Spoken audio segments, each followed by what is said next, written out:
প্রত্যেকটা মানুষ অস্থির।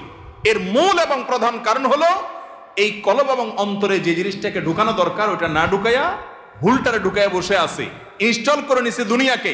দুনিয়া ছাড়া আর কিছু তার মাথায় নাই।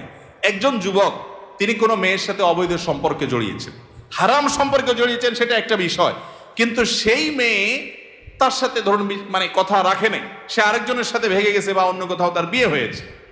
এখন সে ডিপ্রেশনে ভোগে। কেন ডিপ্রেশনে ভোগে? যে ওই পছন্দের মানুষটাকে সে পায় নাই। আলটিমেটলি এটা দুনিয়া, ঠিক না বে ঠিক? আলটিমেটলি এটা কি? তার অন্তরে যদি আল্লাহকে স্থান দিত, আল্লাহকে যদি সবচেয়ে বেশি ভালোবাসতো, আল্লাযীনা আমানু আশাদ্দু হুব্বাল, তার অন্তরে যদি আল্লাহর সাথে মহব্বত সবচেয়ে বেশি থাকতো, আল্লাহর সন্তুষ্টিটাকে সবকিছুর উপর দিয়ে প্রায়োরিটি দিত, তাহলে এরকম কেউ তার জীবন থেকে চলে গেছে, কেউ আসছে, কোনো দোস্ত নারাজ হয়ে গেছে, কিছু টাকা লস হয়ে গেছে, একটা ব্যবসা ছুটে গেছে,